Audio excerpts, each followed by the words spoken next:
call this meeting to order. Welcome to meeting number 18 of the House of Commons Standing Committee on Public Safety and National Security. We will start by acknowledging that I am meeting on Treaty 1 territory and the home of the Métis Nation.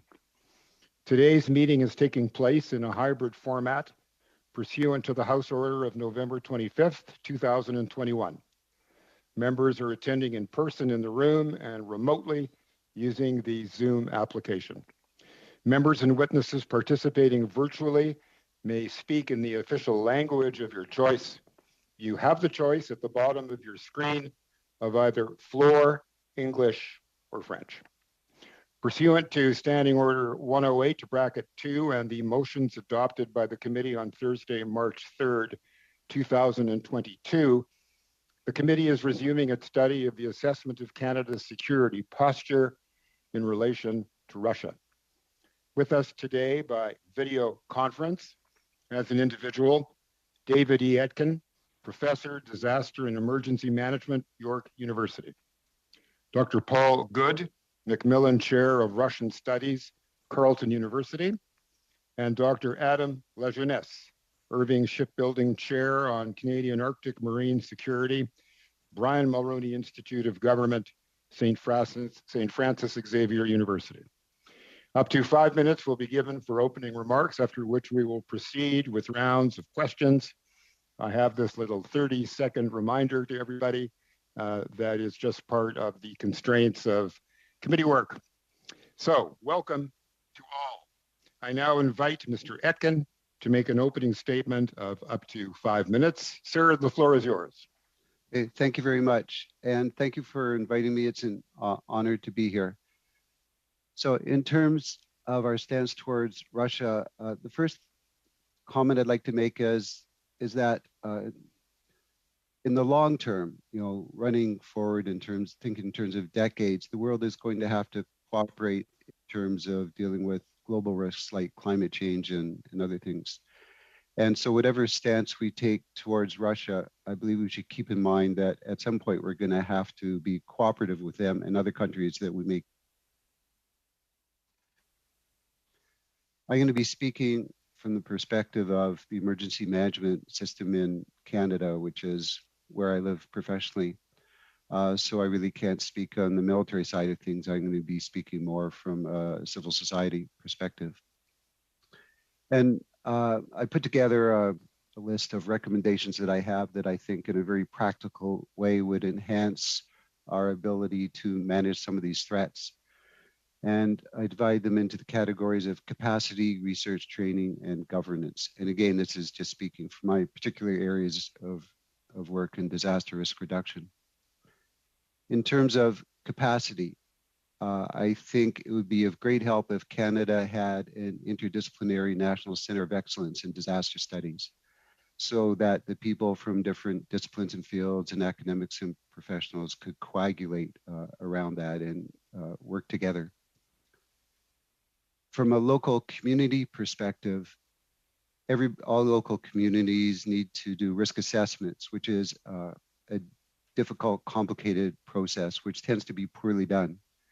And there is just a lack of support for local communities in terms of doing these things. So I'd recommend that the Government of Canada, perhaps under the leadership of Public Safety Canada, create a group of people, of experts who could assist local communities with both methodologies, access to data, and interpreting data so they could do their risk assessments. Critical infrastructure is a particular area of vulnerability from a threat perspective. And there's a lot that we don't know about the interconnections between them. It's a complex, tightly connected system. And so I'd recommend a long-term study funding looking at the interconnections and vulnerabilities of Canadian critical infrastructures. Under training, Emergency Preparedness Canada used to have an emergency management college, which performed a very important function. And it was disbanded a number of years ago. And even though colleges and universities in Canada now have programs in emergency management, that does not replace the function that was done by the Emergency Management College, which particularly addressed like mayors and local people involved in emergency management who would never go to a program at a college or university. And it had the function not just of education and training, but also creating a community and culture across Canada of people involved in emergency management issues. Finally, on the governance side, about 85% of Canada's critical infrastructure is owned within the private sector. And that creates, I think, a tension in terms of priorities, because one of the main priorities of the private sector is creating profit and serving the interests of shareholders, whereas I would argue that critical infrastructure is basically a public good. And so the role of the of governments in terms of owning and critical infrastructure, I think it needs to be revisited because many of the disasters we've seen have resulted from reductions in safety that originated in a sort of neoliberal economic environment. Our system of emergency and disaster management is rooted historically, particularly it evolved out of civil defense after World War II.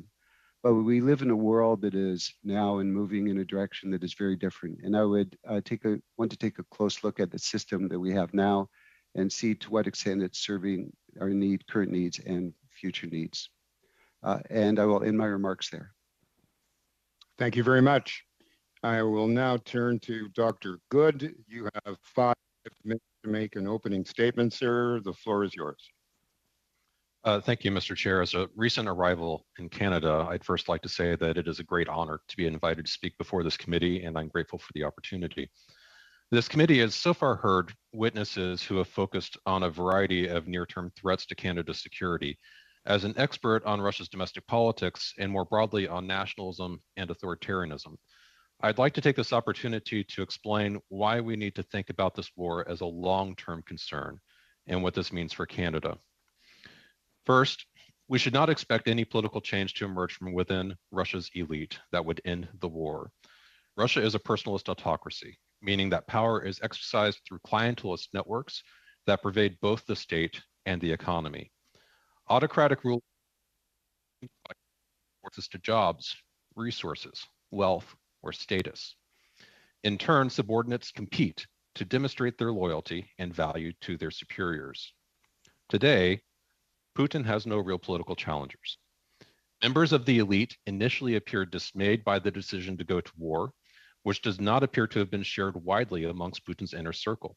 Nevertheless, they have doubled down on Putin's war as they attempt to outbid one another in demonstrating their patriotic credentials.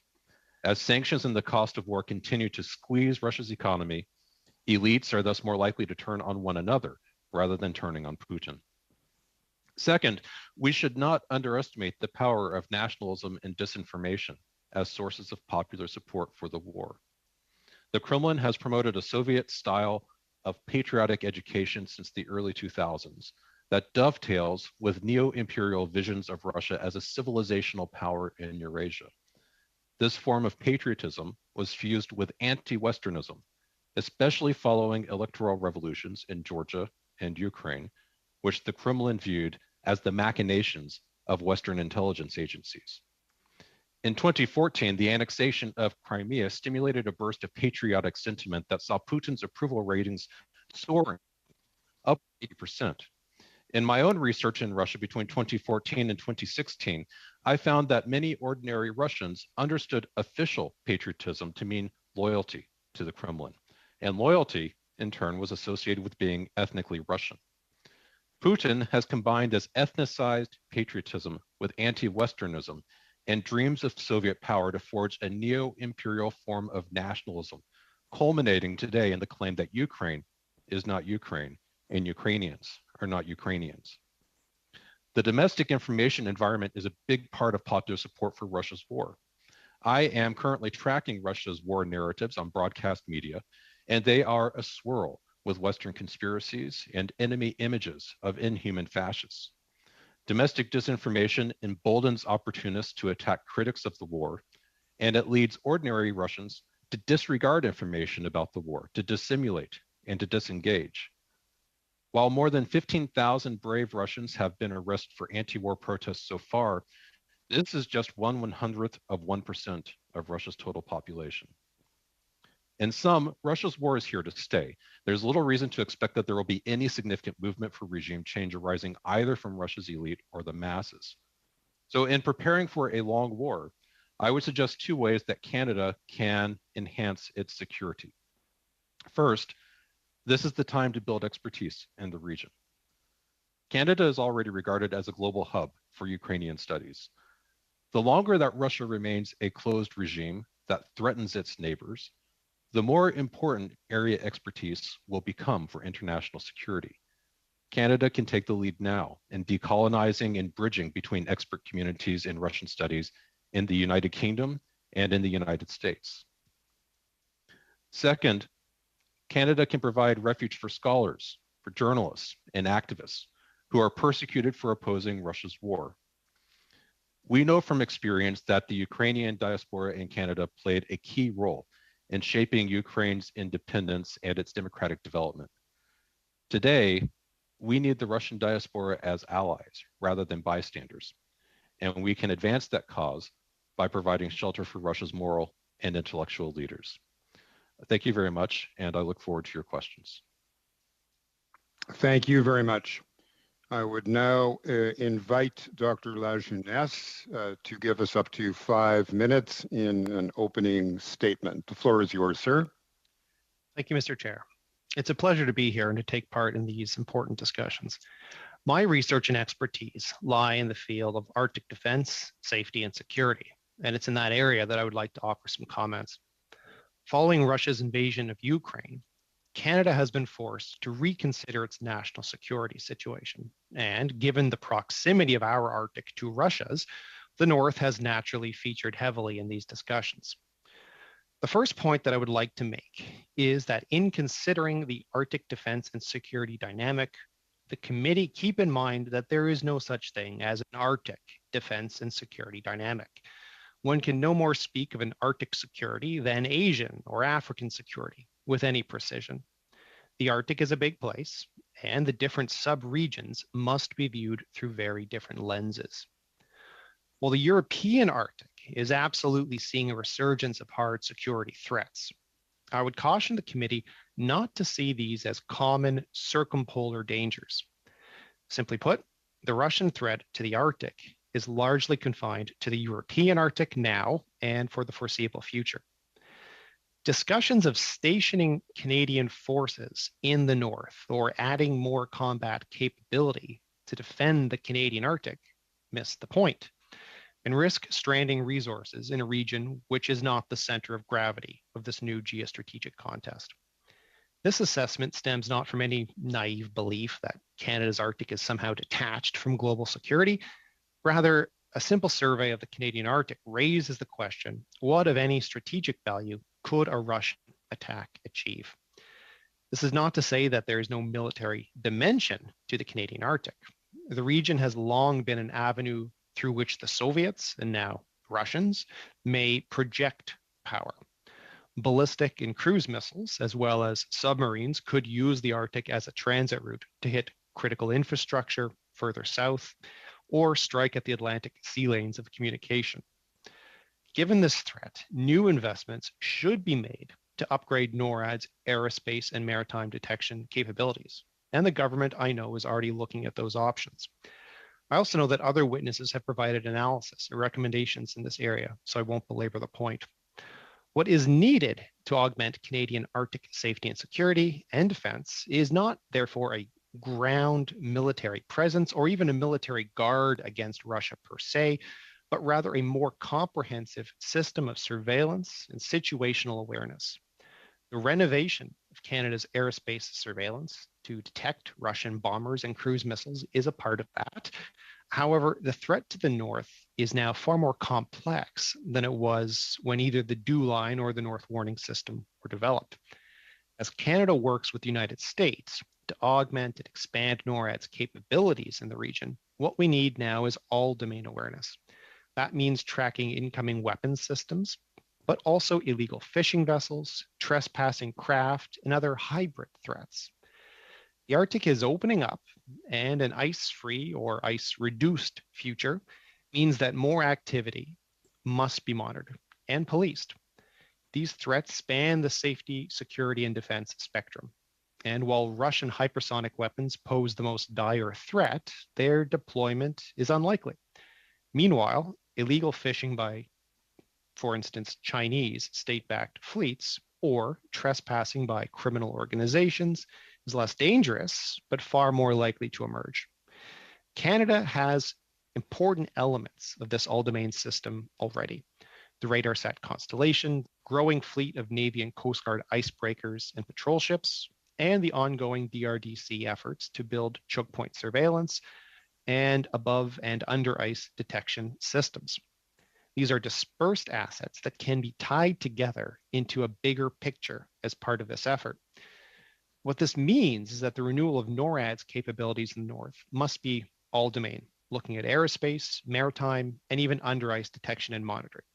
These systems have been under development in various stages for decades, but there has never been a concerted push to realize a system of systems.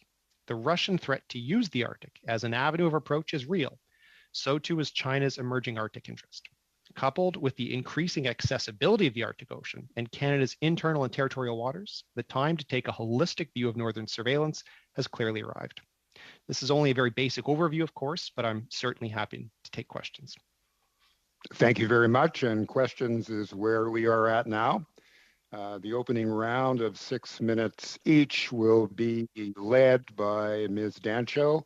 Ms. Dancho, you've got the floor whenever you're ready.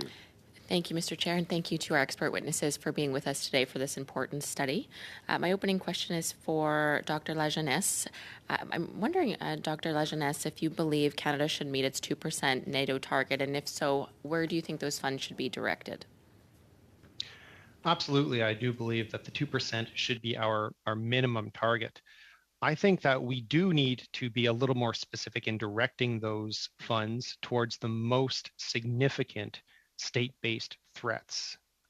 What that means is taking a clear-eyed look at who future great power adversaries may be, and in this case, it's clearly Russia and or China, and what forces we will need to fight future conflicts. Now, in this sense, I would say that our historical defense spending priorities are a little bit askew. In the future, I would focus spending on the Air Force and the Navy, as any war against either Russia or China would be expeditionary in nature, where the Navy and the Air Force would be more valuable. And so you would suggest that we increase our naval and Air Force spending to be on par with our Army spending, or where do you think that should land? Well, I can't give you any specific numbers. That goes beyond, that's a degree of complexity I won't get into, but absolutely, historically, the Canadian Army has received the lion's share of Canadian defense spending. There is probably a rationale for adjusting that to provide more consideration for the Navy and the Air Force. Can you comment on our surveillance technology and where we should direct resources to improve it? We've heard consistently from witnesses that our surveillance is not nearly what it needs to be to accurately assess any incoming threats. Well, surveillance in the north is not up to the challenge of detecting modern incoming conventional weapons. Russian hypersonic weapons, for instance, cannot be detected with any accuracy by the North Warning System. And I believe you heard from Dr. Hubert on this question yesterday. From a maritime threat perspective, Canada lacks both the underwater/under ice detection capability, and simply because of the size of the Arctic, we do not have a very good idea of what surface ships are operating outside at least the Northwest Passage. Now, right now, that's not a critical threat because ice renders most of those areas inaccessible. But over the next 10 years, it's very likely that we will see the emergence of new civilian and hybrid threats using those waters. Can you comment on Canada's technology sector? Perhaps Halifax has a company called Kraken that invests in autonomous underwater vehicle technology. Would the government be well placed to look at utilizing sort of the made in Canada advanced technology that we have? And if so, how would we best use it? Canada actually has a long history of maritime surveillance capability. We were one of the pioneers in the underwater autonomous vehicle sector. Halifax, as several technology startups and more established companies here, have quite a bit very useful technology that is dual purpose, used for civilian purposes to survey underwater pipelines and so forth. But with the application of a passive sonar array, what we now have are UAVs capable of traveling up to, say, 2,000 nautical miles, give or take, semi-autonomously powered by AI, feeding information back into motherships or ground-based stations. If we are going to survey and maintain active surveillance across a large area like the Arctic, then yes, absolutely, we are going to lean more heavily on underwater autonomous or above water autonomous vehicles using artificial intelligence and various sensor systems that Canada is actually in a good position to provide right now.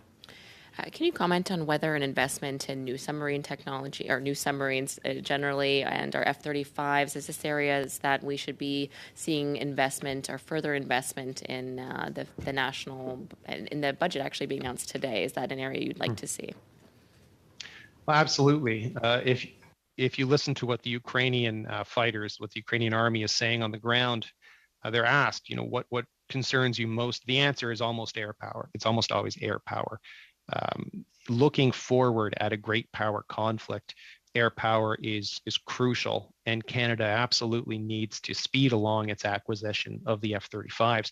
From a maritime perspective, submarines are a strategic asset. They are extraordinarily important, and they can greatly expand Canada's surveillance of a maritime area, but also its ability to exclude hostile powers from that area. So the next major capital acquisition that Canada will need to decide upon, and very quickly, might I add, is the purchase of a new conventional submarine fleet. Can you comment on some of the challenges we're seeing in procurement, and do you feel that the government should prioritize that to a greater degree than they have? Absolutely. And the question is asked how much more money the Canadian military needs. I think that question somewhat misses the point. Money is obviously very important, but the ability to spend it effectively is just as, if not more important. Canada has a very long bipartisan tradition of doing procurement poorly. And at least since the end of the Cold War, a big part of this stems from a prioritization of industrial benefits, jobs, and the political partitioning of benefits to different sectors around the world. Thank you very much. Thank you very much. The next 6-minute block will go to Mr. Chang. Sir, take the floor whenever you're ready. Thank you, Mr. Chair, and I'd like to thank all the witnesses participating today for your expertise and your time. My question is directed to Dr. Good. Doctor, nowhere is Russian disinformation more rampant than in Russia itself. What strategy does the Russian government use to block narrative that runs counter to their propaganda?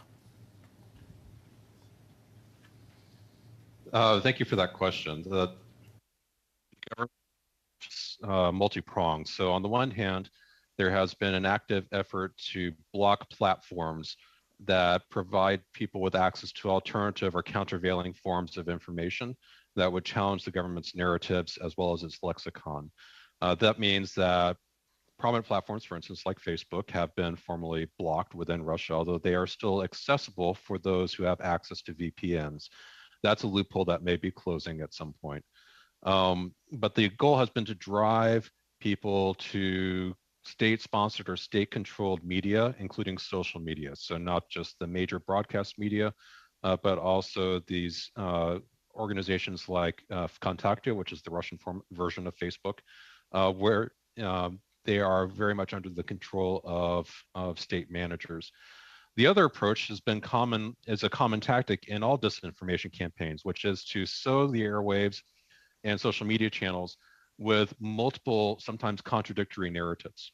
And the idea here is not necessarily to persuade anybody of any particular narrative, but rather to generate a distrust in all potential narratives, to drive people away from the search for information, for confirmation, and to generally create the likelihood that it is impossible to find the truth, so people shouldn't bother. And in this regard, disinformation succeeds insofar as it reinforces the ambivalence of people towards the war and makes them feel powerless to do anything about it. Thank you, Dr. Good. But on saying all that, how can the Canadian government counter these strategies of disinformation? Well, the Canadian government, I'm not sure to what extent it can counter those strategies within Russia. One thing that we can, of course, support is access to alternative sources of information. And that means pushing back on any sort of moves potentially to exclude ordinary Russians from access to channels that provide them with those kinds of access. So for instance, excluding people from YouTube is not necessarily going to benefit people within Russia, much less outside of it, because so many are dependent upon those sorts of channels for access. I think it's important that the government does support a free circulation of alternative sources of information so that people who are willing to seek that information out are able to find it. And that is something that can be done from within Canada's borders. Thank you. Yesterday, Twitter deleted a post from the Russian embassy in Canada, which was rife with disinformation and laden with conspiracy theories regarding the Russian massacre in Bucha. We also heard that more and more Russian embassies around the Western world are becoming the author of disinformation, disseminating disinformation on social media. What do you think we can do about these types of disinformation as a government? Well, the ways that the government can potentially manage this kinds of disinformation is simply to provide citizens with the means to identify and debunk disinformation. And I think that there are already media outlets that are starting to do this. I believe that governments can also assist with that. The information that is being circulated by the Russian Ministry of Foreign Affairs, I should add, is also useful data for us. And so I am also hesitant to completely silence them insofar as there is a clear link between the kinds of narratives, the kinds of conspiracy theories that are promoted by the Russian Ministry of Foreign Affairs and other state actors and the dynamics of the war. And in this sense, we gain a lot of vital information that might be lost if they were summarily dismissed. That's not to in any way, shape, or form justify the disinformation that is being put out by the Russian Ministry of Foreign Affairs or by other Russian state actors, but merely to point out that we would lose a great deal from completely cutting them out from access, not just in terms of our observations, but also our understanding of Russia's motives and the valences in the war. Thank you so much, Dr. Good. My time is running short on me, but my next question is for Dr. Atkin. Have you researched the relationship that exists between the Government of Canada and critical infrastructures provided to ensure that critical infrastructure providers continue to practice excellent cyber hygiene? Dr. Atkin? I'm not really very familiar with the cyber threat in particular, but in terms of our critical infrastructure in general, I'm just going to say if we think about pandemic planning, for decades, pandemic planning has been a high priority across, well, for everybody. And in spite of that, when we were faced with the pandemic, our plans failed miserably. We do really well with small events, but when we get into major events, I really believe we don't have the knowledge and systems in place to deal with them. Thank you very much. Okay. I would now turn questioning over to Ms. Michaud with a 6-minute block. Whenever you're ready, Ms. Michaud. Merci, Monsieur le Président. Merci. Thank you very much, Chair. Thank you to the witnesses. I have a question for Mr. Good. There's an article in La Presse which refers to fears of a an attack and with regard to the invasion of Ukraine and the numerous cyber attacks, and there were many attacks against Ukrainian banks, for example, and there was also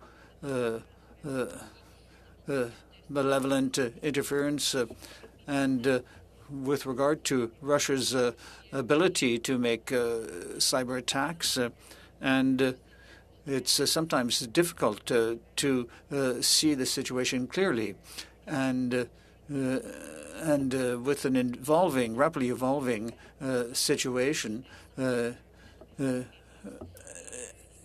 and even if our defenses are very good, in your opinion, how can we defend ourselves against an adversary like Russia with regard to cyber attacks? It's an extremely important question, and I am not an expert on cybersecurity, so I don't know that I am the best person to be able to answer this question. I do have a number of colleagues that are working on this topic, as well as students at the moment, that are deeply invested. I think that what we have seen, and I speak here more as an observer than as an expert on cybersecurity, but what we have seen is that there has not been a radical evolution in Russia's cyber warfare capabilities since 2014. And a lot of the forms and means of attack, as well as the non-attributable forms and means of attack, have not altered radically. I think that probably lends to a certain degree of predictability, and we may have seen that already to the extent that the extent of cyber attacks on Ukraine and more broadly on Western targets have not reached or met expectations that we had prior to the start of the war. Je vous remercie. Je sais que vous êtes un expert. I know that you're an expert in this area. What do you think about national pro-Russian movements that might have an impact on us here in Canada, and the effect that they could have on our interests and our democracy when there are movements that are linked across the world? For example, the rise in the extreme right. What do you think about this threat? Well, I think this is a threat. I think you have correctly identified it, or at least I agree with your identification of this kind of threat. We know that the Russian government has promoted far-right actors throughout Europe, as well as in the US and North America generally. The ways that these groups are funded often tends to be sort of cloaked in a variety of secrecies, but I think that the way that you counteract that is partly a means of first cutting the purse strings where possible, cutting off the flow of resources to these groups. And then the second way that you approach it is by making sure that we are actually working closely where possible with Russian diaspora communities to ensure that they understand that they are a part of this national community, they're a valued part of this national community, and that they have benefited from the freedoms and benefits of living in this society. That they do usually have a sense of responsibility in that regard. And I think that we should appeal to that. We should promote that where possible. We need allies in the Russian community to be able to fight this kind of threat precisely. Je vous remercie. À votre avis? In your opinion, how can we prevent disinformation, like Russian disinformation efforts? And we see things even on our own media. We have difficulty of knowing what's right, what's wrong, and how can Quebec, Canada, better protect themselves, protect our citizens, but also our businesses to meet this threat? Well, I am perhaps biased as being in higher education, but I think in a large extent, education and training can go a long ways towards helping people to be able to fight this threat on their own, to be able to recognize this disinformation, to understand where it comes from, and to understand that the purpose is not to persuade, but the purpose is to disempower and to divide. And these are the things that I think are often forgotten. Disinformation typically plays on emotive characteristics or emotive themes. And so having a dispassionate response, a trained response, I think is perhaps the most efficient way to be able to counter this, because widespread suppression is not a democratic response to this kind of threat. Merci beaucoup. Thank you. Now for Mr. Etkin.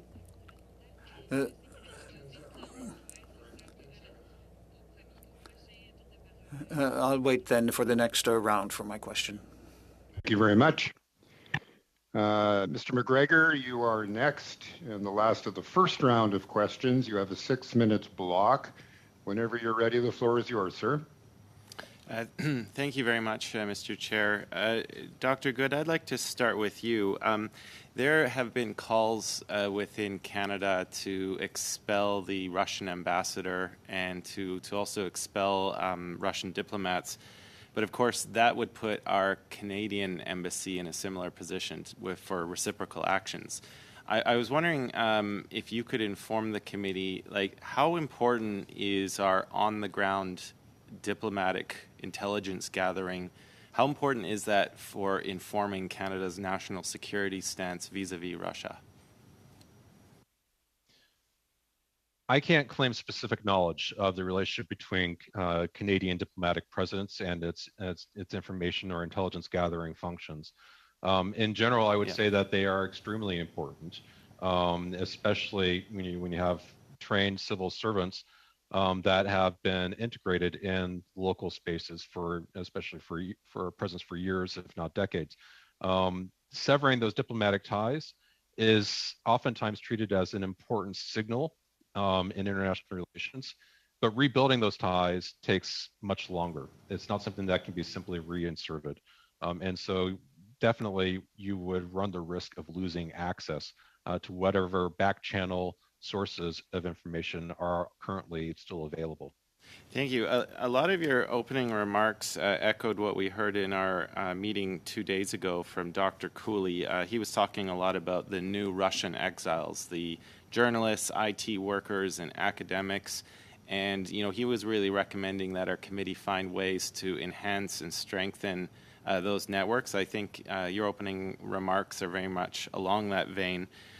You talked about strengthening the ties in Russian studies among universities here in Canada, overseas in the UK, and in the United States. I would like to know, if our committee is going to make a recommendation to the federal government in a national security context, how can we best partner not only our think tanks at universities but abroad with these Russian exiles, but also with our security and intelligence agencies? Like, if we're going to make recommendations to the RCMP, to CSIS, do they need to have a more in-depth training of their personnel, a better understanding of how Russians operate, what Russian society is like, et cetera? I believe this is one of the crucial lessons that we drew from the Cold War, that it was very important to have an understanding, not just culturally, but also politically and organizationally, of how things worked in the Soviet system. I believe that was still the case throughout the last 20 to 30 years, even though other international security priorities took the forefront of attention. This is especially the case today. And certainly one way that we can facilitate that is by accommodating the new Russian exiles, if you will, to become integrated into various different ways. Now, I think that academic centers have always been willing to reach out to provide some sort of public access. I think that those could be institutionalized. The federal government could certainly incentivize that for its own institutions and agencies to work with existing academic centers, or to provide funding to set up new academic centers or umbrella groups that could coordinate with them. And certainly we would need the ability to create places for these new Russian exiles to be able to move into, to give them the opportunity to provide advice and a voice. They can also be very critical as far as speaking to the domestic threat of disinformation from far-right groups that was mentioned earlier in the questioning. Thank you. That's some great recommendations for us. Dr. Etkin, I appreciate your comments, how you're putting, Canada's national security in a climate change context, and realizing that, it may be some time before Canada and Russia have quote unquote normal relations. But can you just talk about, you made reference that it's important that our two countries do one day go back to cooperating in the Arctic. How important is that cooperation in terms of addressing climate change and within the context of national security? Because that's really what our committee's mandate is. That's a great question, and I think it's critical. When we're talking about climate change, it's a tragedy of the commons kinds of issue, where unless all the countries work cooperatively together, we're just not going to be able to deal with it effectively. And the future threats associated with climate change are, in my opinion, just going to be simply catastrophic eventually. So, it is absolutely critical that eventually we work together as partners to try and solve these things down the road. And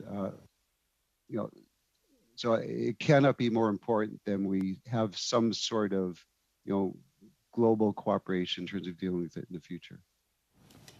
Great, Mr. Chair, I'll cede my time back to you. Thank you very much, colleagues. We now move into the second round of questions. My look at the clock says that if I cut a minute off all of us, then we'll end more or less on time. The first speaker with 4 minutes, questioner is Mr. Lloyd. Mr. Lloyd, the floor is yours when you want to Thanks, grab Mr. Chair, and my questions will be for Professor Good. Really enjoyed your feedback today. Russians don't handle defeat well. We saw in the 1905 Russo-Japanese War, less than a decade or so later, they got rid of the Tsars. In the 1980s, the defeats in Afghanistan probably led to the fall of the Soviet Union. Do you think Ukraine in 2022, with the setbacks we've seen at Kyiv, could spell the end of the Putin regime in a number of years? It's an important question. I think that the biggest wild card here is awareness of the extent of casualties and whether or not those will actually sort of impact public opinion. At the moment, it's difficult to predict, but it is very clear that the number of casualties are being played down on the Russian side. There has been also some speculation that the use of groups of volunteers as well as ordinary soldiers from parts of Russia like the Caucasus are specifically aimed to ensure that casualties are primarily ethnic minorities. And as a result, they will not resonate as widely through Russian public opinion, which is 80% ethnically Russian. Thank you for that. Sorry, I've only got a limited amount of time. We've seen how oil and gas has been funding Putin's war machine. All this equipment they're losing in Ukraine must be costing their treasury quite a bit. But we've also seen reports that over the last few decades, Russians have been funding, groups that seek to oppose the development of oil and gas resources in the West and in other areas. How effective do you think the Russians have been at using this sort of propaganda to ensure that Europe particularly remains dependent on Russian energy? I don't want to speculate because I don't have any specific data on that. I will say this. I think that Europe, it's well known that Europe turned primarily to Russian energy as what was appeared to be a stable alternative to Middle Eastern energy, especially from the 1990s onwards. And a lot of that, I think, was not so much to do with Russian propaganda, although certainly I can see that it would play a role in terms of ensuring that public sentiment within areas which have traditionally been more cordial towards Russia in parts of old Europe, remains opposed to the weaning Europe off of Russian energy. Thank you for that. We've seen some reports of people canceling certain aspects of Russian culture, like Dostoevsky. But I really appreciate, your recommendation about supporting Russian exiles and emigre communities as a means to, provide a bulwark against Putin's regime. Do you think that this cancel culture, which we've seen not from governments necessarily, but it would be unhelpful to, supporting Russian emigres? I do. I think that there are some things that make sense insofar as a lot of this has been focused on, for instance, the canceling of appearances or competitions by Russian sports competitors. But sports has been an important source of Russia's soft power and an important part of its claim to international legitimacy. And so there is a rationale there. I think more broadly, though, it's important to remember that nobody does a better job at canceling Russians than the Russian government. And that's the thing that really needs to drive our support for immigrants and exiles that can be allies. And I only have a little bit of time left, but we've seen a lot of Russian propaganda saying they're fighting fascism in Ukraine. Do you think that has been an effective narrative for the past few years, spreading disinformation in the West about the far right in Ukraine as a real threat? 10 seconds, please.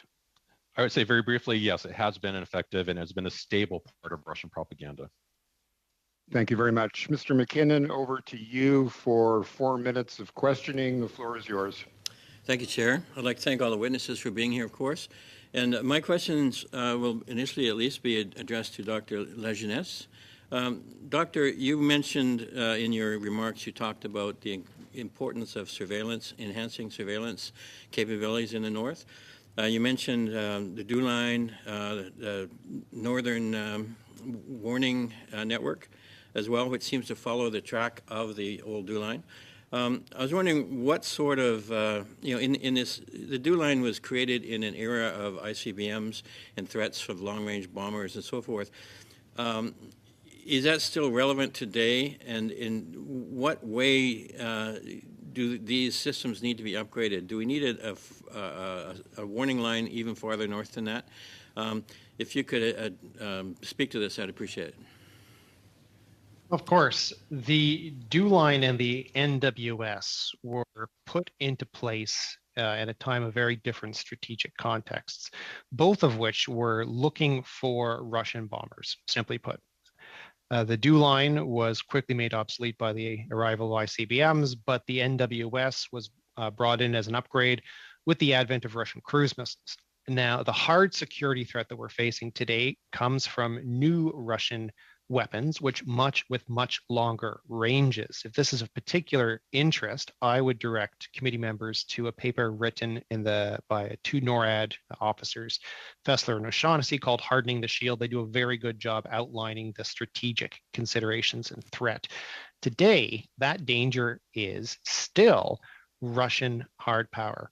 It is still Russian bombers and weapons that could theoretically be launched from the Arctic as first strike weapons. However, it's a very different context in the sense that we need a much more holistic look at surveillance, because it is not just Russian bombers that we're looking for, as was the case in the 1950s, but now civilian craft, maritime militia, hybrid threats, illegal fishing fleets, trespassing, pollution threats, all manner of different aerospace and maritime threats are emerging. And so what is required is a much more complex, holistic system of systems that allows Canada and the United States to gain a much more complete situational awareness. So are you talking about an integration between amongst subsea detectors as well as CWS and satellite surveillance as well? And about satellite surveillance, I'm wondering, those are vulnerable to attack. I'm wondering how that vulnerability affects the integrity of the system. Absolutely. The subsea systems are things that we have been developing since the 1970s, at least. Now, how effective they are remains classified and beyond my pay grade. But the satellite networks that you're talking about, we do have a fairly good satellite imaging capability through our RADARSAT system. And you are right, the Chinese and the Russians have both successfully tested anti-satellite weapons. However, we are in a different world in 2022 than we were, say, 10 years ago, with the extraordinary decrease in the cost of launching satellites in a crisis scenario. If we, for instance, had backup surveillance satellites, we could launch much more quickly at a much more affordable cost. I believe Elon Musk even just a week or two ago said that he could Russians could shoot them down. And Thank you. Thank you very much. I would now invite Ms. Michaud to make the most of her minute and a half. Merci, Floor is yours. Monsieur. Thank you very much. Mr. Good, I know you've commented in media and you've said that communities in floodplains, we are our own worst enemies in terms of how we create risk in society because of short-term thinking, pursuit of profit, and denial. Est-ce que vous diriez que le Canada... Do you think Canada's preparation for preventing and mitigating these risks is well thought out, or do we just react when it happens?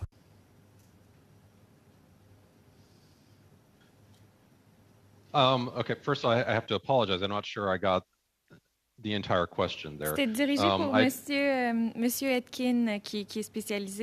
It was for Mr. Etkin, who's a specialist in emergency management. I think we don't do nearly enough in the sense of mitigation and being proactive, and that the risks that we create are really significantly because of poor decisions that we make. There's too much emphasis on being reactive, on response, and not nearly enough on mitigation and prevention. Thank you very much. Mr. McGregor, now it's your turn with a minute and a half. Go ahead. Thank you very much, Mr. Chair. Professor Good, I'll pose my last question to you. You spoke a lot about the way sanctions have impacted oligarchs and the fact that they are very much competing with one another for Putin's favor. But I'm just wondering, like has your department been reviewing any open source intelligence about how the sanctions from the West are impacting Russian citizens? I know there's a fervent amount of nationalism and patriotism amongst Russian society, but is the fact that they can't get access to high-tech consumer electronics, certain foodstuffs, they must be noticing a shortage in the shelves, and this is a society that's become used to having access to those, especially since the downfall of the Soviet Union. Is there anything you can inform our committee in that regard? This is something that I've been keeping an eye on, and I will say that the impact is differential, and it's hitting first in the areas which are already fairly internationalized, so especially, for instance, in Moscow and St. Petersburg. Deeper into the country, though, it takes a while for these sorts of effects to work their way through the supply chain. So people in Western Siberia have noticed that iPhones suddenly cost twice as much, but they have not been hit with the shortages of supplies yet. There has been growing public concerns about the cost of staples too. Thank you. Thank you very much. Mr. Shipley, the floor is now yours for 4 minutes when you're ready. Thank you, Chair, and thank you to the witnesses for being here today. I'd like to first start with Dr. Good. Dr. Good, in some of your opening remarks I found very interesting. You mentioned that sanctions will cause the oligarchs to turn on one another, not necessarily Putin. Could you please expand on that and tell me if you don't think this is a good area we should be doing? What could we do to help the Ukraine situation? First of all, I'm not opposed to sanctions. I think the problem with sanctions oftentimes is that they do not have the effect of shifting people's understanding that the world has changed without them. The effect of the last round of sanctions from 2014 up until the present crisis was to demonstrate to most people that sanctions are something that they can live with. At the present, sanctions are the new sanctions are far more far-reaching, but they could go further. And turning the oligarchs against one another is ultimately still weakening the regime. And so I think that they are worth pursuing. But I do think that we need to go much further, and by we, I mean the West, in terms of completely cutting off Russian energy. Thank you for that. You also mentioned a couple times in your opening remarks that you were aware of Putin's approval rating. I know this is going to be a tough question to answer. Since the war has broken out, do you have any indication of whether his approval ratings with the Russian population is up or down? There has been some evidence from surveys coming out of Russia that his approval rating has increased. This is probably to be expected. However, if we were to dive into it very closely, there's been a lot of debate over what that means. And I'll say just my own evaluation has been the one thing that's been striking is that while his approval has increased, people don't trust him. And this discrepancy between trust and approval is not what we observed in 2014. That should give us cause to stop and think whether or not these indications of approval are simply a momentary rally around the flag effect that one would expect during any military campaign, or whether or not it genuinely reflects support. I would argue it's more the former than the latter. Thank you for that. Next, I'd like to address a quick question to Dr. Lajeunesse, and if I butchered that last name, I do apologize. In your opening remarks, you mentioned that there's no such thing as Arctic security, that really there's sub-regions that must be viewed differently. Could you expand on that? Absolutely. I think far too often we look at Arctic security in a single lens, and we examine, for instance, the proliferation of Russian military bases and missile infrastructure in Siberia, and we extrapolate that to mean a threat to the North American Arctic. We have to look at Arctic regions somewhat in isolation. The security and defense threat to the North American Arctic is so very different than, for instance, the Scandinavian Arctic. And we will produce much better policy if we have a much clearer eye as to what those threats are and where they are present and where they're not. Thank you for that. Well, with my last little bit of remaining time, I'll pass it over to Mr. Lloyd.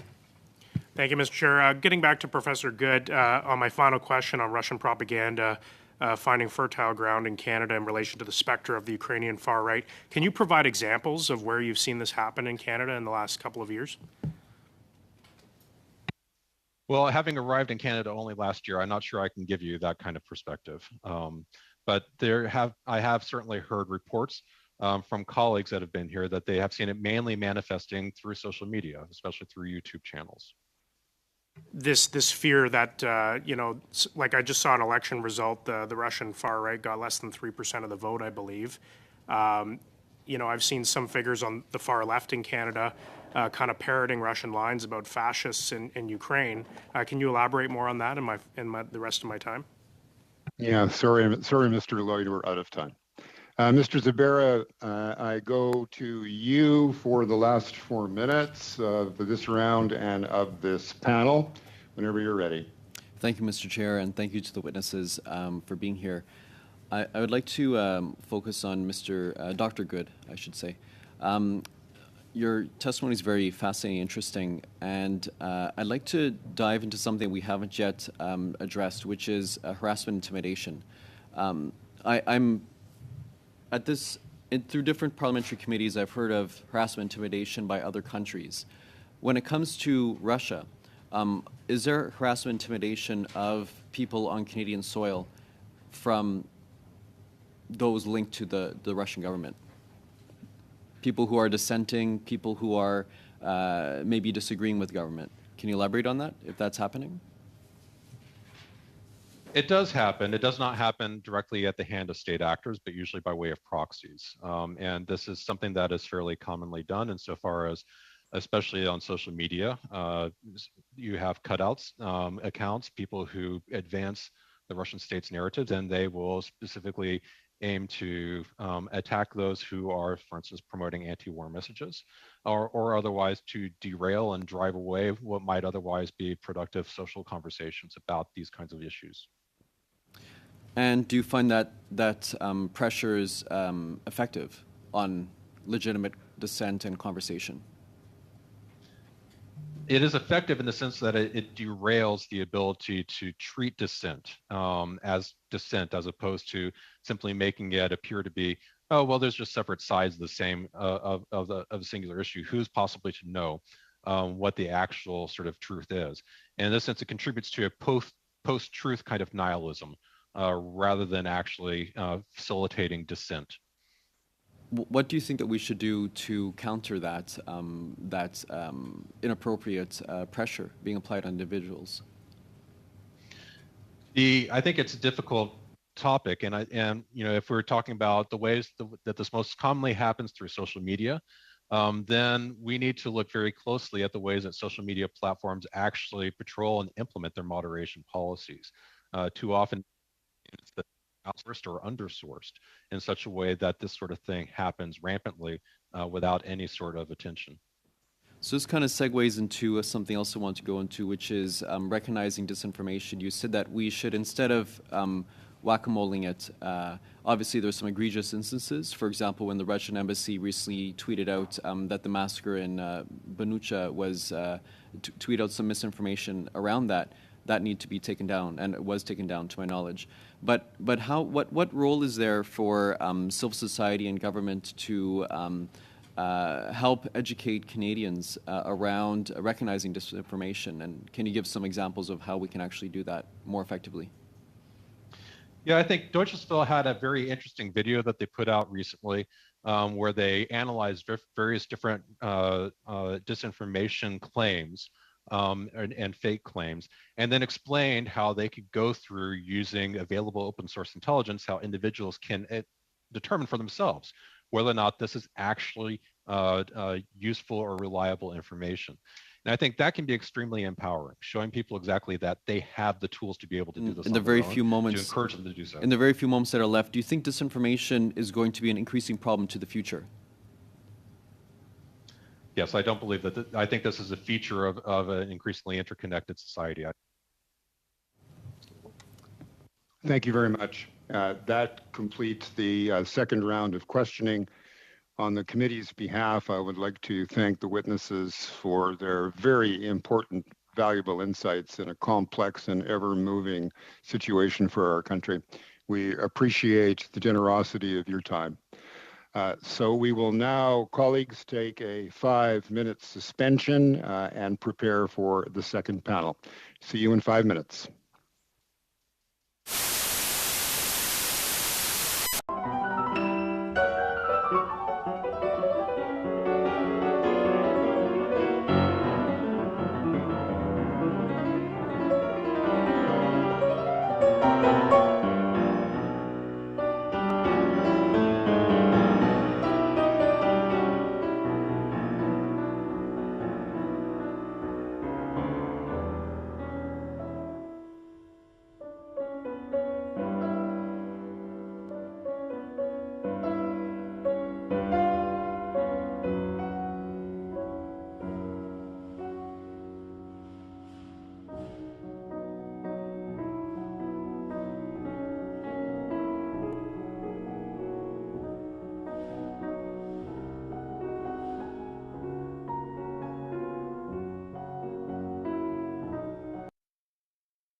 with us on this second hour by video conference, Dr. Andrea Sharon, Director and Associate Professor, Center for Defense and Security Studies at the University of Manitoba, Marcus Kolga, Senior Fellow, Macdonald-Laurier Institute. Up to 5 minutes will be given for opening remarks, after which we will proceed with rounds of questions. Welcome to all. I now invite Dr. Sharon to make an opening statement of up to 5 minutes, whenever you're ready. Thank you very much. My remarks are prefaced on the assumption that Russia is a persistent threat and that we need to think about North America's security posture, not simply Canada's. Since 1938, a threat to either the US or Canada is a threat to the other, and they are indivisible with respect to Russia. Likewise, the individual requirements of both states cannot be separated. I will speak to my research area of expertise, which is continental defense, but there are wider implications. Part of the continental defense relationship is binational, as embodied in NORAD, with its functional responsibility for aerospace and maritime warning and aerospace control. The remaining parts to continental defense are bilateral and include civilian agencies, private companies, and citizens. We have the makings of a dangerous and reinforcing feedback loop, assuming the status quo. Russia comes to believe it can exploit our continental defense vulnerabilities, thus emboldening it to undertake a regional challenge by threatening actions to deter an overseas response. North America recognizes their vulnerability, as well as those vital to overseas allies, and are unwilling to respond effectively, being forced to fall back on deterrence by punishment, which we cannot allow to happen. This in turn further emboldens Russia to undertake further challenges, which raises doubts among overseas allies that the US can defend North America, let alone other allies. In essence, it is the situation we face now with Russia and Ukraine. We have been warned for nearly a decade by successive NORAD and US NORTHCOM commanders that North America has multiple simultaneous challenges and that threats emanate from multi-domains and axes. Russia is an acute threat to North America, while China is the longer-term peer challenger to the US's waning hegemony. To be defended is no longer the exclusive purview of the Canadian and US militaries, but requires whole of government and whole of population efforts. North America has 4 priorities. First, deterrence, especially by denial. 2, kinetic and non-kinetic defeat options, the latter being most likely. 3, readiness, and 4, resilience. Meanwhile, our adversaries have 2 strategies with respect to North America. First is bombarding us with cyber, disinformation, and disruptive attacks. And 2, using an anti-access area denial strategy to deny US and allies freedom of movement around the world and increasingly in all domains. The US and NATO allies have depended on deterrence by punishment for decades. It is the idea that we promise a cost so high to adversaries they wouldn't dare attack us. Dependence on punishment alone risks uncontrollable escalation and narrows our response options considerably. Rather, the focus needs to shift to deterrence by denial, which means taking advantage of the fact that we have allies and partners. We need to ensure that North America and our allies have all domain awareness, are resilient to a variety of attacks, especially below the threshold of use of force, and ensure that attacks are identified and addressed quickly to prevent escalation. In other words, we need to change Russia's calculus to strip away the benefits to attacks on North America rather than focusing solely on increasing its costs. Deterrence by denial means North America needs to ensure there are no command seams that can be exploited or conversely that constrain us. And we need particular capabilities, especially sensors, radars, digital transformation, and the means to create common operating pictures that can be shared efficiently and appropriately, and that we can integrate data and information from all domains, working with a range of allies and partners, including with civilian agencies and private companies. My analysis counsels the importance of modernizing continental defense with a primary focus on NORAD and deterrence by denial. It is vital that the structural changes to the North American deterrence posture are made to alter adversarial perceptions so that North America cannot be held hostage. Beyond the need to modernize NORAD's early warning and defense control capabilities is the need for both countries to rethink fundamentally what it means to defend the continent. It is a whole of society effort, not simply a military-only endeavor. Thank you. Thank you very much. I will now invite Dr. Kolga to make an opening statement of up to 5 minutes, whenever you're ready. Well, thank you, Mr. Chairman and members of the committee for inviting me to speak with you today. It's Kolga. I've worked very closely with the Russian pro-democracy and human rights movements for nearly 20 years now. I also led the civil society campaign for Magnitsky human rights sanctioning legislation, and I've also been monitoring writing about Russian threats, including information and cognitive warfare for over the past 15 years. You've already heard much about Russian disinformation, but I'd like to look more specifically at Russian cognitive warfare targeting Canada and our allies, and the threat of Vladimir Putin's militarization and resource imperialism in the Arctic. I'd be happy to answer questions about the war in Ukraine, Putin's broader objectives, sanctions, and influence operations as well. Russian information warfare is not a new phenomenon. The Soviets became expert at it during the Cold War. Vladimir Putin, who is a product of the KGB, restored cognitive warfare as a primary tool to repress his own people and to undermine Western democracies and erode cohesion within the NATO alliance 20 years ago. While some may still doubt the threat that Russian cognitive warfare poses to Canada, there is irrefutable evidence of it. Canada's National Intelligence and Security Committee of Parliament has repeatedly warned about this persistent and growing threat in its annual reports. Putin's objectives in terms of cognitive warfare are mostly agnostic of any mainstream ideology, but it does align with his support for both far left and far right groups. As we've heard, Russian information warfare targets socially sensitive issues in order to polarize us. Once those issues are identified, they are amplified by a complex Russian information laundromat that includes the weaponization of information through Russian state media and a constellation of proxy groups and platforms, including right here in Canada, that regurgitate this information, which is then further amplified by Canadian extremist groups on both the far left and far right. The objective of Russian information and cognitive warfare is to undermine and subvert our democracy through polarization. We saw the impact this can have during the 2016 US presidential elections. We also saw this during the COVID pandemic, where I warned in March 2020 already that the Russian government would exploit the pandemic with anti-lockdown and anti-vaccination narratives. Those anti-lockdown movements were injected with anti-government narratives. During the Ottawa trucker protests, we observed Russian state media exploiting the protests and the protesters to legitimize and amplify fringe voices within it who advocated for the violent overthrow of our democratically elected government. The Ukrainian conflict has seen an intensification of Russian information operations around the world. Among Putin's many false claims to justify his barbaric invasion is that Ukraine is a nation run by Nazis and that the Ukrainian nation needs to be eliminated. That same Nazi narrative has targeted Canadians of Ukrainian heritage, including Canadian elected officials, liberals, and conservatives who support Ukraine. This is intended to delegitimize their status and voices as Canadian citizens and promote hate towards them. Our research has demonstrated that Russian disinformation has directly targeted Canadian elected officials, including Stephen Harper and Justin Trudeau, and our geopolitical interests over the past years. This includes narratives that are intended to exploit and intensify negative emotional reactions to sensitive issues like residential schools, the environment, and anti-LGBTQ issues, which are, again, tailored for both the far right and the far left.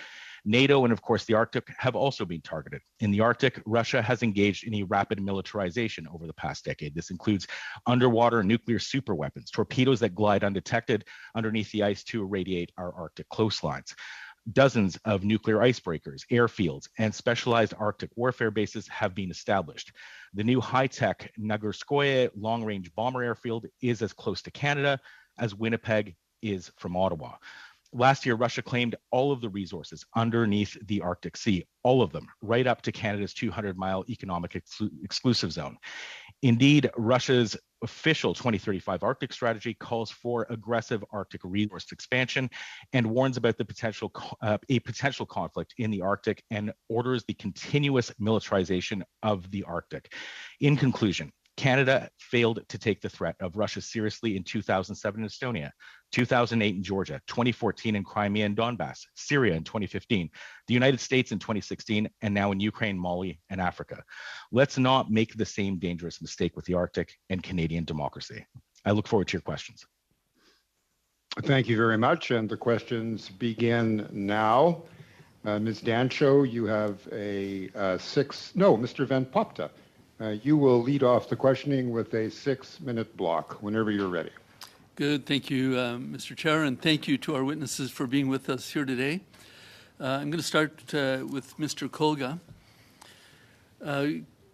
You commented on military buildup by Russia in the north, and I've read in various sources that Russia is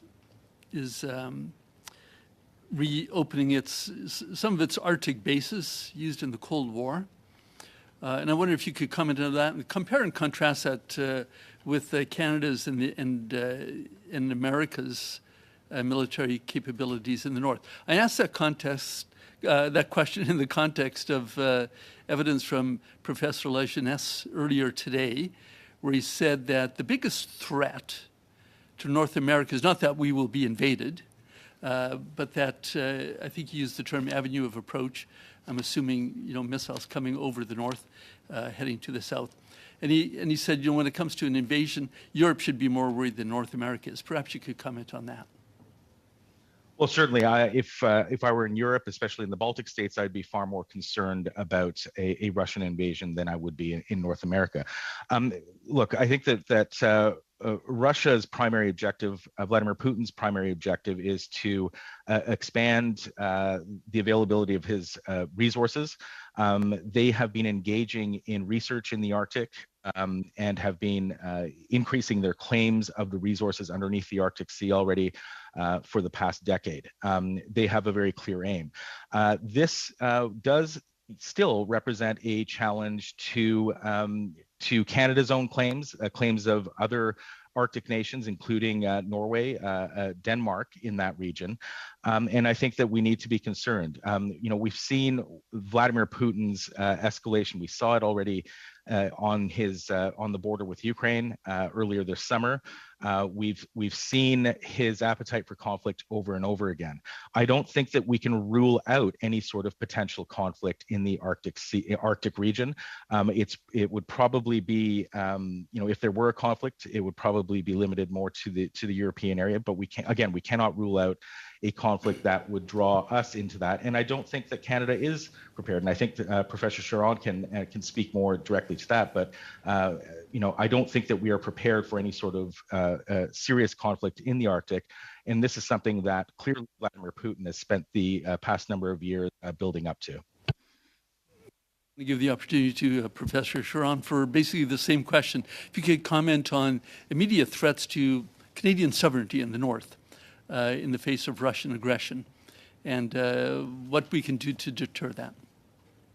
Well, I think one of the things we need to do is think about sovereignty in a more nuanced way. And one of the biggest deterrent to Russia is having communities in the Arctic that are healthy, that see themselves staying in the region because they're employment opportunities. And so we don't want to think about the Arctic as solely sort of a battle space, but recognize that it is part and parcel of Canada, and that there are infrastructure challenges that not only face the military, but also the civilians there. And that as we're talking about Indigenous homelands, we need to have them as part of this conversation. With regards to Russia's claims of, the underwater continental shelf process out to our exclusive economic zone, the one thing I would be careful of is becoming too alarmist. Russia wants us to walk away from and abandon the UN processes because they reinforce the rules-based order which we thrive under. And so it's fully within their right to submit whatever data they want to, but there is a process. And so we need to make sure that we continue to respect that process, follow it, but not abandon it just because we think that Russia will not hold true to its obligations, because then they have won. That is exactly what I'm talking about. Deterrence by denial is not allowing them to dictate our actions. Just one quick follow-up question to you, Professor Charron, and that is, do you agree that Canada should invest 2% of its GDP, as NATO is suggesting, in military defense? And how much of that should go to NORAD and to upgrading our north warning system? Mm-hmm. Well, the 2%, we actually technically have till 2024. The Wales Summit in 2014 made that indication. I think rather than thinking about the actual number, we have to think about, do we have the capacity to spend that monies?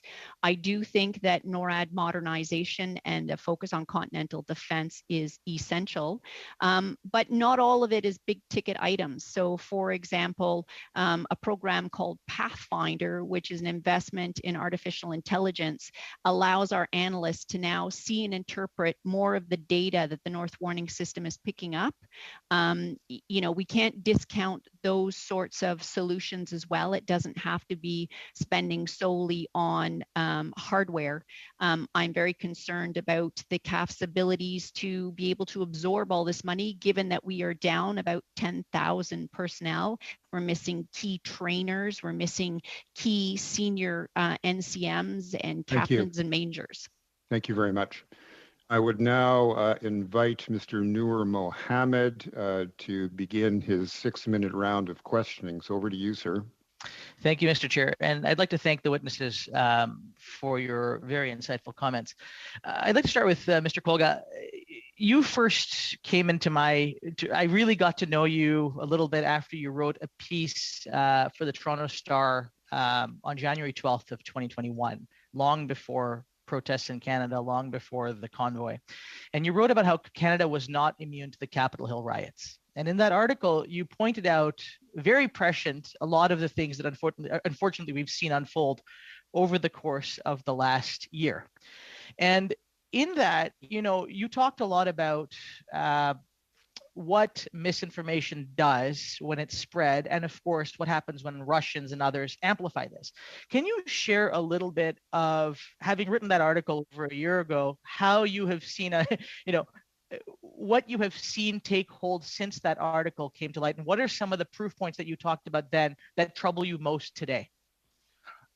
Well, that's a great question. Look, in March of 2020, when we saw the emergence of the pandemic, I think a lot of us who have been keeping an eye on Russian disinformation, those tactical narratives that they use, the types of issues that they target, we saw that COVID would provide a fertile a ground for those Russian propagandists to sink their teeth into issues on the far left and far right and pull us apart.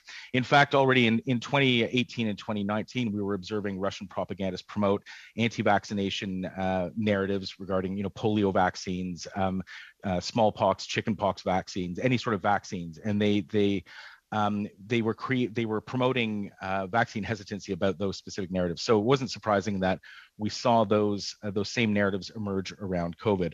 And so what they did again in early on in the pandemic was identify anti-lockdown movements that were quite small at the time, anti-vaccination movements, and promote those narratives both. On their embassy websites, we actually saw the Russian embassy in Canada directly promote vaccine hesitancy using their state media platforms like RT and others, and this constellation of proxy platforms that I mentioned before. The information that was posted there was then picked up by these anti-vaccination movements, and we created a sort of a feedback loop whereby the Russian state media and those proxy organizations would then echo what was being promoted by these what were then rather fringe groups to legitimize them. And as I mentioned in my opening remarks, what we saw was an injection of anti-government narratives into those anti-lockdown and anti-vaccination narratives. And you could see that the Russian government was going to use those narratives to try and, again, polarize our society, divide it. And we saw the result really, on January 6th on Capitol Hill. That was part of it. But you could see that those same sorts of that same direction was that Canada was headed in very much the same direction, and you could see Russian state media continuing to fuel that. And I think that this, again, with regards to the Ottawa protests, I'm not suggesting that the Russian government or Russian propagandists were behind it, but they do exploit situations like that. And we saw Russian state media provide a platform for fringe elements within it, which serve to discredit the legitimate protesters in there and the narratives there. They provided a platform for these individuals who were calling for the violent overthrow of our government.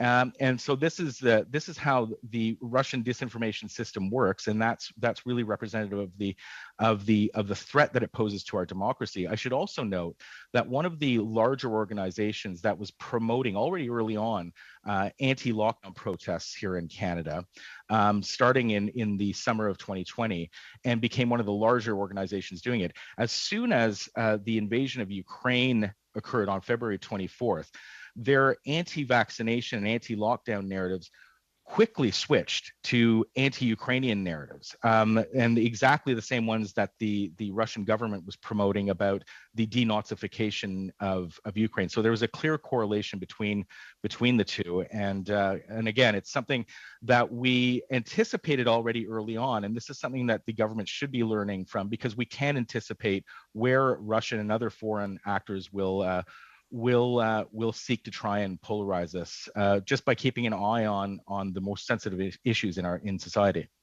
Well, thank you very much, Mr. Kolga. You've answered actually in that 2 or 3 of the other questions that I have. So I'm going to thank you, and I'm actually going to take the remainder of my time to put forward a motion for this committee, Mr. Chair, if you'll permit, and that motion is as follows, and it's been circulated, that the evidence and documentation received by the committee during the second session of the 40th Parliament on the subject of IMVE be taken into consideration by the committee in the current session.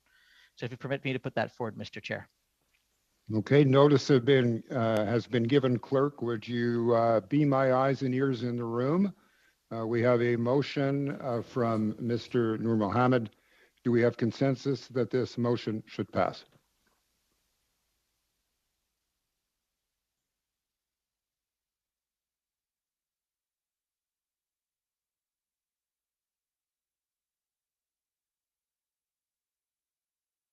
Clerk, I await your, I see a thumb up, but I don't hear anything. The ongoing discussion, sir, I will let you know as soon as possible. All right.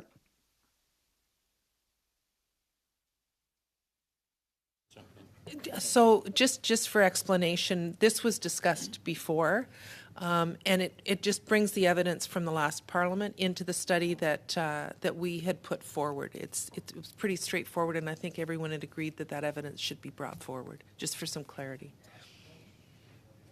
Yeah.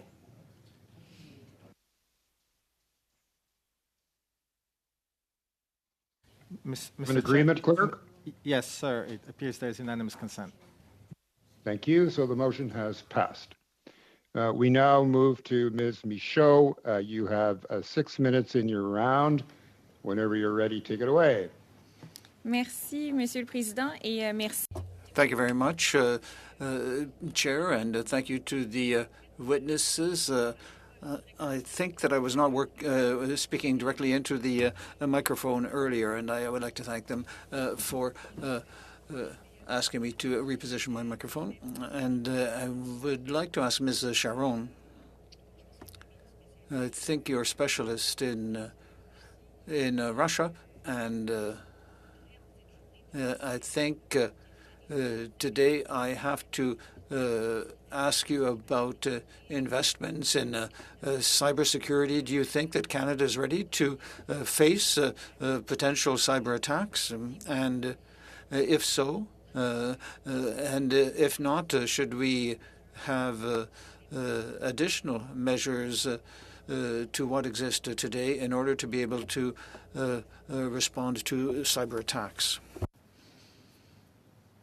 Thank you very much for the question. I'm not a cyber specialist, but insofar as I do study continental defense, I think one of the persistent problems we have is that we are still very stovepiped. One, we tend to think about threats in particular domains, so think land, air, maritime, including the cyberspace. And we have very particular mandates for agencies and no one organization that's responsible for getting sort of an overall cyber operation picture. So we really have no idea of where we are being hit with cyber attacks. We do know they are happening often. We know they're even happening against critical infrastructure, which is particularly worrying. But because each of the different agencies and private companies and citizens are experiencing these attacks, but we have no organization that can bring them all together so that we can see the full extent of the damage and maybe start to look at the mitigation methods, we're really hamstrung. I also note that, we simply don't have a cyber command like the US does. Now we have a much smaller military, but increasingly it's clear we are going to have to go to more a digital transformation within the military and governments. This is going to be a painful event. There are going to be setbacks, but if we are going to achieve what is ultimately called joint all-domain command and control, which is what the US and allies want to achieve, we are going to have to put in significant investments in our digital architecture and our knowledge and training to be able to achieve that. Thank you very much. I hope that everything is all right. Yes. And Mr. Kolga, I found it very interesting what you were saying in response to Mr. Noor Homad concerning the media strategies. And I'm sorry, is there some interference? I'll go on. And you were talking about Russian interference in information and what we saw on the Hill recently, and how the Russian embassy was distributing information, false information about Ukraine. And how far could that go, these disinformation campaigns, and what effect could that have? Well, I think we've seen how exactly how far they can go. As far as the United States in the 2016 presidential elections, we saw Russian efforts to destabilize that election, and they came very close to successfully destabilizing it. We've seen with regards to the invasion of Ukraine, the effectiveness of disinformation, certainly domestically in Russia. Vladimir Putin's ability to seal off his entire nation from outside information and to repress and suppress the independent media within Russia. This is a very inexpensive tool for these authoritarian regimes. Often, as in the case of the U.S. presidential elections, it costs a few $1 million. There's what's called a bot farm. They call it the St. Petersburg Troll Farm, just out of St. Petersburg, that employs several hundred people who engage in this sort of activity. And the impact of it is incredibly significant. So, I wouldn't expect Vladimir Putin or other hostile nations to let up on these efforts because of their impact. Again, the cost is low, so we can expect this to only continue. And certainly in the context of Russian information warfare, we know that Vladimir Putin, he changed the constitution of his own country last summer, and that would allow him to potentially remain in power until 2036, perhaps beyond. So barring any sort of change in the regime in Russia, we will see this sort of activity ongoing for quite some time. Thank you very much. I don't have much time left. With regard to this fierce adversary, Russia, even if we have good defenses, they can still penetrate our defenses. And how can Canada Sorry, we're out of time. Perhaps the witness would be so kind as to offer a written response to that question at your leisure. Merci. Now I would ask Mr. McGregor to take the last round of this section. Whenever you're ready, sir. Thank you. I'd like to start with Mr. Kolga. Mr. Kolga, thank you for providing your testimony today, especially on the extent of Russian capabilities in cognitive warfare. And I know that all members of Parliament, no matter what political party you are a part of, over the last 2 years, we have been on the front lines of disinformation. We've had to spend a lot of our time trying to clear up many of the myths that are sent to our office. And what is problematic is when that misinformation and disinformation manifest themselves in physical ways, such as January 6th in the United States and more recently the occupation of Ottawa.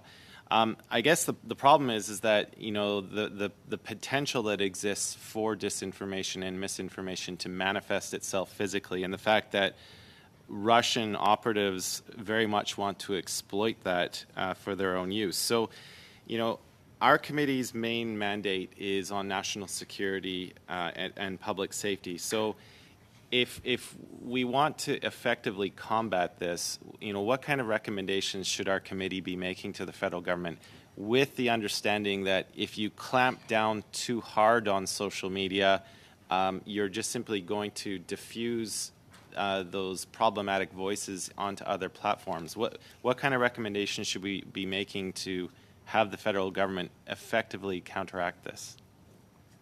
Well, thank you for that excellent question. You know, I think that the federal government needs to take, first and foremost, an inclusive sort of all of society, all of democracy approach to this. That means ensuring that, of course, government needs to be part of that discussion to develop a strategy to combat this. But it also means reaching out to civil society actors who are often, like myself, on the front lines of this battle against foreign information operations. And it also means reaching out and working with the social media giants. I know from my discussions with them and observing how they've reacted to regulation in the past, they don't react well to it. There are examples, very good examples, where governments have reached out to social media and actually have worked with them and continue to work with them very effectively to combat foreign disinformation. I looked at Taiwan. Taiwan has developed a strategy whereby they work very closely with civil society groups and with social media to quickly detect information operations, information warfare when it's targeting Taiwan, and Taiwan is at the receiving end of a lot of that coming from China. And they've worked specifically with Facebook quite remarkably, because they don't seem to want to cooperate too much, at least here in North America. But in Taiwan, once the civil society detects an incoming information operation, the government and Facebook are alerted, and Facebook has agreed to dethrottle those sorts of narratives when they appear. So pulling them off of people's news feeds when they come. And the government itself has produced a policy whereby if when that information operation comes in, the specific ministry that's being targeted is then tasked with producing a counter narrative, usually using humor or something like that, within 60 minutes. And this has turned out to be very effective for the Taiwanese. So I would look to other countries, Sweden as well. Sweden just in January, in fact, announced the formation of a government psychological defense unit, which also brings in civil society actors to protect Swedes from cognitive warfare, specifically Russian cognitive warfare. Thanks, Mr. Kolga. It is well established. Yeah. Sorry to interrupt you. I only have a couple of minutes left, but I'd invite you to provide our committee with a written brief, if you can, if you wanted to delve in those subjects more fully, because that would be fantastic. Final question to Dr. Schron. the challenge with this study is that I think we are sometimes veering into the mandate of the Standing Committee on National Defense. It's very important to realize that our committee's mandate is with regards specifically to national security and public safety. So, you know, the two most obvious examples are the RCMP and the Canadian Security Intelligence Service. So in the context of the theme of continental defense, do you have any recommendations our committee should be making with regards to those national security agencies in the face of Russian subversive measures, espionage, spying? Are there better ways that we need to be working with our American partners? Any improvements you could suggest? Well, I think you've demonstrated the issue that we do tend to think there's the defense domain and there's the security and safety domain. And what we're trying to say is we need to bring these together, that we cannot work in isolation anymore. And I would suggest you look at the Marine Security Operations Center as the model. So what they do to help with the NORAD maritime warning function, you have members of the military, RCMP, Coast Guard, et cetera, sharing information. They use a common lexicon, so they do not prejudice court cases, but then they have a common operating picture, and all agencies and the military know what they're looking for, and then they can share things like surveillance time, which is very precious. And it doesn't make sense to have D&D just looking for one thing when they could be looking for, you know, also safety and security issues. Thank you. Thank you very much.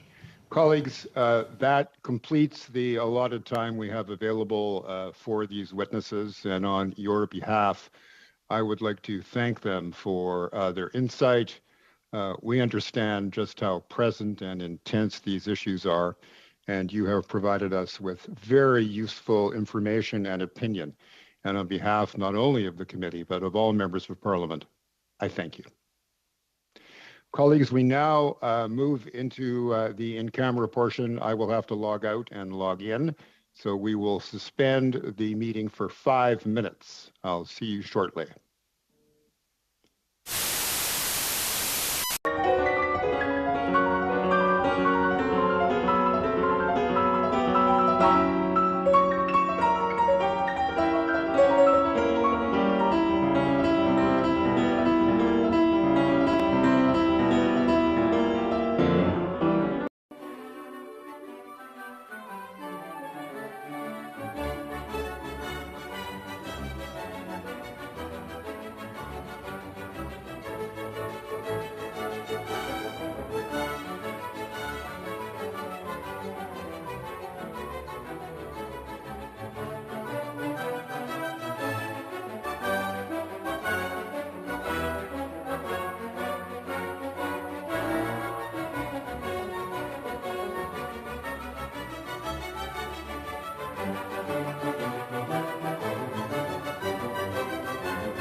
Thank you.